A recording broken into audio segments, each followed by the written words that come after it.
Hi, and welcome back to Political Progress, a series where we receive the mayors and the representatives of the region. Today, we are met with Mario Zanth, the mayor of the City of Clarence-Rockland. Hi, Mr. Zanth, how are you? Good, how are you? Good. My first question would be the park here. We saw the recreation change in the last weeks. Can you tell us why it happened? Well, it's not the only park.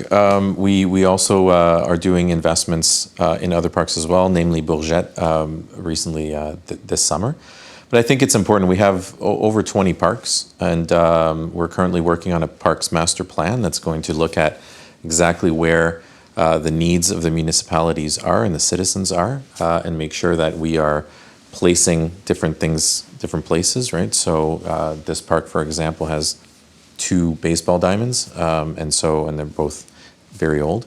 And so do we need 2 or do we need 1 big one? And do we need other ones in the other municipalities? So here in Parc Simon, we just redid the playground area near the splash pad. And again, it's an investment in our parks that we have to maintain, but I'm looking forward to seeing what the Parks Master Plan also brings. Yeah, because we saw a big expansion of the population, a big growth over the years, and it will continue and continue. What can you tell us about what are the plans for the infrastructures and community centers for the future? So you're right about that, and I want to start by saying, because I see these comments on social media sometimes about us stopping the growth, and it's not something we can stop, because it's not the city building, it's builders building.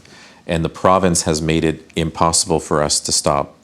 Bill 23 is very clear on encouraging growth. Unfortunately, we just don't seem to have the funding that we need from the province to actually cope with that. And I had met with Premier Ford on a number of occasions when I visit Toronto for conferences, and he always asks, how are buildings going and how's the progress made, because this is something that's a priority for his government. And I told him, it's going really, really well. We're very busy, but I need the infrastructure dollars to go with that growth. We've been talking about the 17 for decades. And it is great news that the province took it back, because it was virtually impossible to negotiate with the City of Ottawa, as their budget pressures, just like ours, are, they're budget pressures. They don't have a choice. They're spending billions of dollars on a train and everything else that goes with a growing city like Ottawa. So we're doing the very best that we can to get the province at the table. And just this morning at the counties, we agreed to make it a delegation at the next Roma conference to meet with the ministers and discuss about our growth and how their request is impacting the lives of our citizens, and trying to make sure that we have the infrastructure in place for the next, not just for today, but for the next 50 years. Mm. And we saw that the City of Clarence-Rockland received an investment for the water line, the water main. Yes. What can you tell us about that? So anytime that the province gives us money, they want us to spend it really fast. And so we did a delegation, again, as I mentioned, for the highway. We did one in January 2024, where the City of Castleman, the City of Nation, and ourselves with our DGs met with the province to discuss this as well. It's not just the highway we're talking about that's a problem with growing municipalities. For Nation, it's water. They can't grow unless they actually have more water. We do not send them, I think currently the contract stipulates that we send them 350 cubic meters, and that's the maximum that we send them. This funding, which was $18.8 million, which we were thrilled to get, because that means our delegation worked, and our conversations with the minister went very well. And what this will do is expand and increase the water capacity for Nation. And I want to say, again, we will never put at risk our municipality's water capacity. We draw it from the river, and last time I checked, it was full. We've got water to spare, and they're paying us for this water. So we are making money, and in providing this service. So it's really important to go there. And to the point I missed earlier too, the city or the town or the village of Rockland not the whole city, but the village of Rockland is set to double in population in the next 15 to 20 years. And again, it's not something we can stop. So we have to be ready for that. And so these plans that we're doing, the Parks Master Plan, we're doing other, we just adopted our other plans as well for city growth. We have to get ready for the long-term future of the city. And we have an asset management deficit of $800 and some odd million. That's roads, bridges, and sidewalks. That's not counting buildings and fleet. And so we have to be very responsible, I guess we can say, in making sure that we spend money wisely, but also knock at every single door, because this growth is happening because it's the province's goal. And I'm a big supporter of asking them for as much money as I possibly can. Mm-hmm. And I do it regularly. So. Yeah. And we saw that there was talks of a tennis academy coming to the city of Rockland. Who is it turn to make the move now?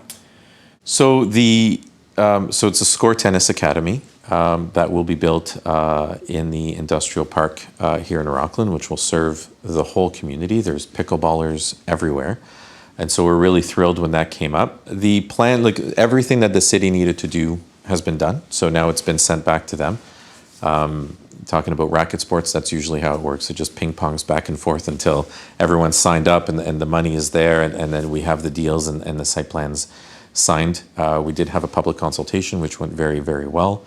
And I love seeing when citizens show up to voice their concerns. And so, and they have a right to. But right now it's with them.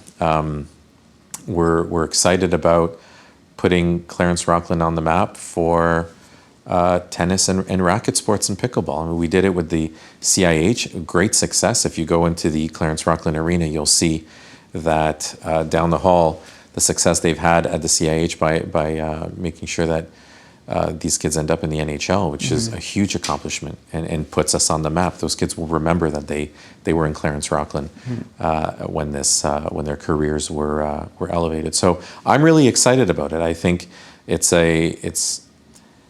important to be able to grow in the right direction. And when someone comes knocking with an opportunity of investing $20 million in your city, you just don't turn away from that. I think you have a responsibility to look at it and make sure that we evaluate it. And this went through the highest levels of evaluations and making sure that it met everything. And it's important to know also that even though it will be built on city land, it's an exchange to make sure that citizens have access to the facilities as well. And that is something that's not costing us any money. And so it's about trying to find new ways of raising funds, of using funds where we don't have to rely on the taxpayer to pay everything. These P3s, which is the private-public partnerships, are incredibly essential, and I actually think that that's the future of municipalities, to just not carry that debt load on us, but to share in these kinds of new establishments in a new way. So the tennis academy is set to be on the industrial park, and also the new school is planned to be there. So how would that affect each other? I think the other schools will be very, very jealous of the new school going in there. It's a French public high school, and they're going to have at their disposal, I mean like within proximity, up to 2 ice surfaces and racket sports that are going to be there. The opportunities for sports learning combos, sport-études, as they say in French, is going to be huge. And it's actually going to feed a lot of the businesses that are there. You know, you have Broward Kaufman and the CrossFit gym, and you have other businesses there as well, the billiards that are there and the indoor golf, as well as the garages that are in the area. I think all stand to benefit from an increase of activities in this area. So absolutely. It's trying to make sure we use the land properly while making sure that we don't take away land from other areas as well. Regarding soccer, the city, the Rockland United Soccer Club met with the city recently to discuss their concerns, and from what I hear, it went very well. We want to make sure that there's enough soccer fields out there for those who use soccer, because that's also an important part of physical activity. It's not all about hockey, even though hockey's fun to watch as well and fun to play. So I think this new school and this academy in that area is going to be a really great thing to put us on the map for sure. Yeah, and with that, there's going to be a lot of foot traffic probably. Is it really safe to cross to get to that area right now? Well, listen, if it's safe, I mean, it's as safe as any crosswalk. I mean, you are crossing a highway. It does make me nervous just because I don't find that it's structured very well. And I will be, I've had conversations with the counties as well because it's a shared responsibility, right? We have Caron and industrial, but they have the 17. But we do need a sidewalk. I've been asking for one for years to be put on industrial, just so that right now when you get to the highway, you cross it, but you're not crossing into anything. It's not a safe crossing space. And we're working on having those kinds of conversations. I would walk to the arena to go see more games if I could, but right now it's not well lit at night. And there is no sidewalk on industrial to get to the arena. So those are all things that we're looking at.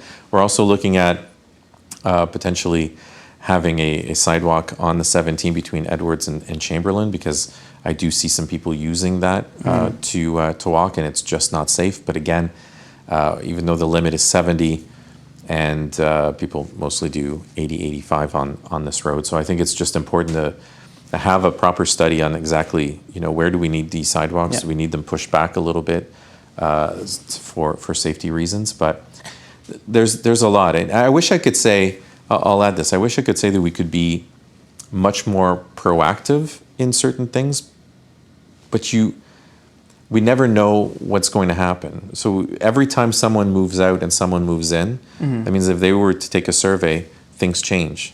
The population always tells us what they want. It's just we have to be aware of how this is going to play out. But right now, safety concerns are big, speeding as well. Our school area, we talked to council, and council gave the okay to the city to start having conversations about how to have a better secure area within our school zones. And a lot of people don't know if they're new to Rockland, but all the schools were built in the backwoods at the time, because this is where the city ended, and now they're in the middle.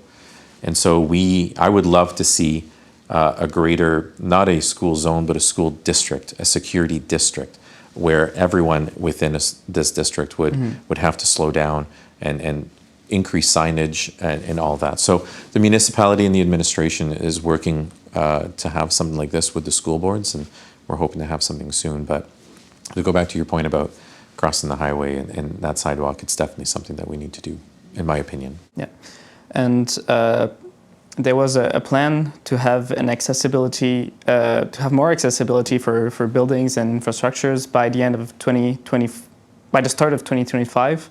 How is that going? Listen, if the province gave us an order to have that done by that date, I'm assuming that the administration will have that done by that date. I mean, we do have a lot of buildings. We have a lot of accessibility issues, and those are all really important issues to address. And so we have to do everything we can to meet their requirements. But I don't have specifics on every single building and where we're at with that plan. But if an order was given, we don't have a choice to follow it. Now, the province may have provided an extension to that. I'm not aware, but like I said, if the city's been mandated to have that, then we don't have a choice to do it, and it's a good thing to do. We have to Absolutely. We have to have more accessibility in our parks as well as our buildings. Well, thank you very much for being here today with us. Thank you. Thank you for watching this episode of Political Progress, and come back in the next weeks for other mayors and representatives of the region. Thank you.